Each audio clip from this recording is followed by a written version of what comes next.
Hello, good morning students. Welcome in Bal Bharati Public Inter College Digital classes, and I am your teacher Anand Mishra, and this is the last video of atomic structure, chapter 2 in chemistry class 11। और मैं आपको बता दूं आज का जो हमारा topic है उसका नाम है Pauli exclusion principle. Pauli exclusion principle यानी पाउली का अपवर्जन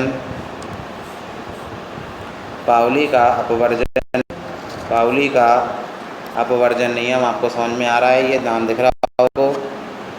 पाउली एक्सक्लूजन प्रिंसिपल और पाउली का अपवर्जन नियम इसलिए ज़्यादा इम्पोर्टेंट है क्योंकि इन्होंने क्वांटम संख्याओं के बारे में यानी क्वांटम नंबर्स के बारे में इन्होंने जानकारी दी है कि एटम्स की जो क्वांटम नंबर्स होती हैं उनके इलेक्ट्रॉन की क्वांटम नंबर्स में क्या रिलेशन होता है। इलेक्ट्रॉन्स की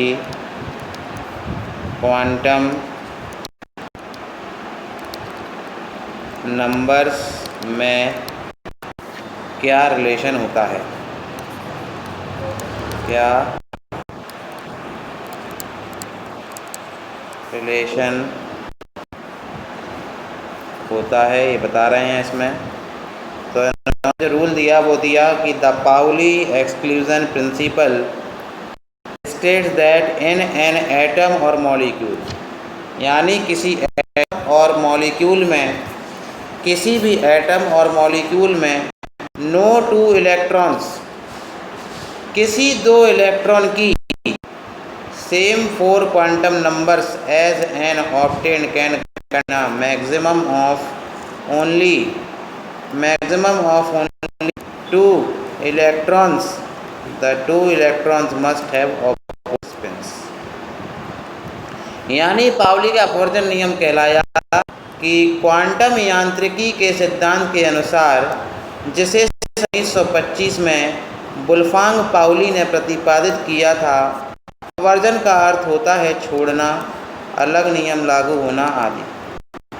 कोई भी दो समान फर्मियोन का मतलब यहाँ पर इलेक्ट्रॉन से ही है, इलेक्ट्रॉन्स एक ही समय में एक समान प्रमात्रा स्थिति यानी क्वांटम में नहीं रह सकते। इसका मतलब ये हुआ कि किसी भी एटम या मॉलिक्यूल में रहने वाले दो इलेक्ट्रॉनों के यदि तीन क्वांटम संख्याएं समान हो भी जाएं, मतलब n की वैल्यू समान हो जाए, l की वैल्यू समान हो जाए और l की वैल्यू समान हो जाए। जैसे मान के चलिए हमारे पास दो एटम हैं, हमारे पास तरीके का है, इसमें दो इलेक्ट्रॉन हैं, तो इसके लिए इसका नाम है s।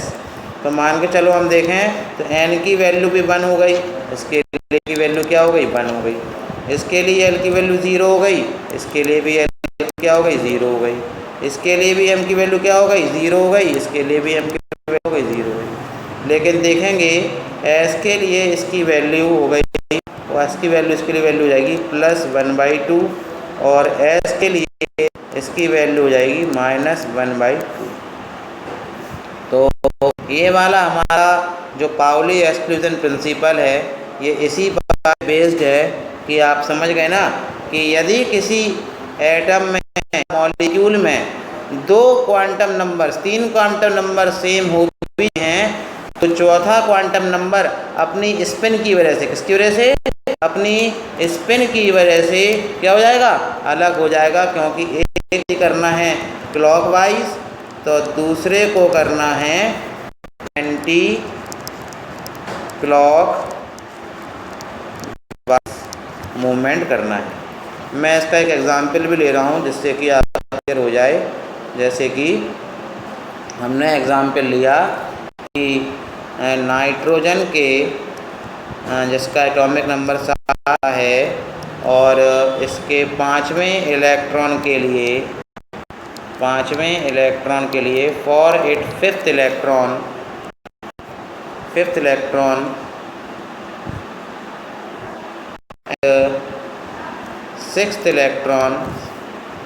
और सिक्स्थ इलेक्ट्रॉन के लिए हम के लिए क्वांटम नंबर फाइंड आउट करते हैं, ठीक है ना। तो then we know that nitrogen का 7 होता है, नाइट्रोजन का 7 मतलब हो गया 1s2 2s2 और 2p 2 2 4 और 3 7, ठीक है। अब हम इसमें बनाते हैं तो 1s2 तो ये हो गया, यानी 2 इलेक्ट्रॉन तो जो पहला और दूसरा, फिर 2s2 ये हो गया, 2s2 तुम्हारे ये हो गए 2s2 इसमें चले गए, 2p3 आपके इसमें आ गए, ये वाला 2p3, एक ये वाला हो गया, एक ये वाला हो गया। तो आप देख रहे हैं कि इसमें हमारा जो इलेक्ट्रॉन है, इलेक्ट्रॉन जो हम बात करेंगे तो इसमें तो पहला गया, दूसरा गया, तीसरा गया, चौथा गया, पाँचवां छठवां ये है, यानी पाँचवां छठवां ये है। तो हम पाँचवें छठवें के लिए 7 इलेक्ट्रॉन होते हैं तो एक इसमें भर जाएगा, 7वां इलेक्ट्रॉन इसमें भर जाएगा। पाँचवें छठवें के लिए बात करते हैं, तो पाँचवें छठवें के लिए बात करेंगे तो ये काय में गया, देखो ये इसमें गया है 2p में, यानी n की वैल्यू ये है 5th इलेक्ट्रॉन और ये है 6th इलेक्ट्रॉन, ठीक है ना। तो 5th इलेक्ट्रॉन के लिए n की वैल्यू कितनी हो गई, 2 हो गई, इसके लिए भी n की वैल्यू कितनी हो गई, 2 हो गई। जब n की वैल्यू 2 होती है तो l की वैल्यू अब जो कौन सा था, ये वाला p था, क्योंकि ये p है, ये py है और ये pz है, ये हम बता चुके हैं आपको पिछले वीडियो में। तो यहाँ पे x में गया, यानी l की वैल्यू इसके लिए क्या हो गई, 1 हो गई, इसके लिए भी l की वैल्यू क्या हो गई, 1 हो गई। जे होता है आपका +1, जे होता है आपका 0, जे होता है आपका -1, यानी वैल्यू हो गई इसके लिए क्या हो गई +1 और इसके लिए m की वैल्यू क्या हो गई, इसके लिए वैल्यू हो गई 0 और इसके लिए इसकी वैल्यू क्या हो गई +1/2, इसके लिए वैल्यू क्या हो गई +1/2। तो आपने एक चीज़ देखी ना कि ये वाली कैसी हो गई, ये वाली चीज़ें जो आपकी हो गई वो हो गई सेम, देखो ये वाली चीज़ें आपकी सेम हैं, ठीक है। ये वाली चीज़ें भी आपकी क्या हो गई हैं, सेम हो गई हैं। ये वाली चीज़ें भी आपकी कैसे सेम हो गई हैं, लेकिन ये वाली चीज़ें कैसी हो गई, ये वाली चीज़ें आपकी कैसी हो गई, डिफरेंट हो गई, डिफरेंट। तो इससे पता लग गया कि किस पाउली एक्सक्लूजन प्रिंसिपल बिल्कुल सही है, यानी किसी भी एटम या मॉलिक्यूल में रहने वाले 2 इलेक्ट्रॉनों के लिए, किन्हीं 2 इलेक्ट्रॉनों के लिए यदि कोई भी 3 संख्याएं समान हो भी जाती हैं, कोई भी 3 क्वांटम संख्याएं हो भी जाती हैं, तो चौथी क्वांटम नंबर्स क्या हो जाएगी, अपने आप डिफरेंट हो जाएगी। यहाँ पर आप देख रहे हैं m की वैल्यू +1 आ गई और m की वैल्यू क्या हो गई। एक चीज़ और मैं बताने वाला हूँ आपको, आज मैं आपको एक चीज़ बताऊँगा, n+ रूल। n+l रूल क्या होता है, n+l रूल बताता है कि किसी भी एटम या मॉलिक्यूल के अंदर जो ऑर्बिटल्स होते हैं, ऑर्बिटल्स की स्टेबिलिटी के बारे में, स्टेबिलिटी और इसे हम हिंदी में बोलते हैं स्थायित्व के बारे में ये हमें पता है। हम समझते हैं कि किसी भी इलेक्ट्रॉन या एटम मॉलिक्यूल जो जिस ऑर्बिटल में रहता है उसकी स्टेबिलिटी को हम किस तरीके से प्रदर्शित करते हैं। तो आपने देखा होगा, 2 एग्जाम्पल मैं ले रहा हूँ, एक Cr का और एक कॉपर का। Cr का जो एटॉमिक नंबर होता है वो होता है आपका 24 और कॉपर का होता है जो आपका होता है 29। आप लोग जब इसके इलेक्ट्रॉनिक कॉन्फिगरेशन बनाते हैं तो कहते हैं 1s2 2s2 2p6 3s2 और 3p6 और 4s2 और 3d9 हैं ना, लेकिन ये क्या हैं, गलत हैं, ध्यान रखिए, ये क्या हैं, गलत हैं। और कॉपर का जो बनाते हैं, ये सॉरी गलती से 4 होना था, और कॉपर का जो बनाते हैं वो क्या बनाते हैं आप, ये बनाते हैं 1s2 2s2 2p6 3s2 3p6 और 4s2 और इसका बनेगा 3d9। देखिए कैसा है, गलत है। जो सही बनते हैं n+ रूल के अकॉर्डिंग वो हैं n+l रूल के अकॉर्डिंग। n+l रूल के अकॉर्डिंग यदि आप बात करेंगे अकॉर्डिंग, तो ध्यान रखना है 3d की एनर्जी है वो 4s से ज़्यादा होती है। वो मैं कैसे बता रहा हूँ, मैं इसको आगे समझा रहा हूँ। आप देखिए, यहाँ पे आप एक जगह लिखिए 3d, ठीक है ना, और एक जगह लिखिए आप 4s। 3D का मतलब यानी इसके लिए n प्लस एल की वैल्यू निकालना, और इसके लिए भी n प्लस एल की वैल्यू निकालना। इसके लिए n की वैल्यू क्या है 3 है, और l की वैल्यू क्या आएगी 2 आएगी। ठीक है, क्योंकि मैंने बताया था कि D सब शेल के लिए l की वैल्यू 2 होती है, और यहाँ पर n की वैल्यू 4 आएगी, और l की वैल्यू क्या आएगी, l के लिए 0 आएगी।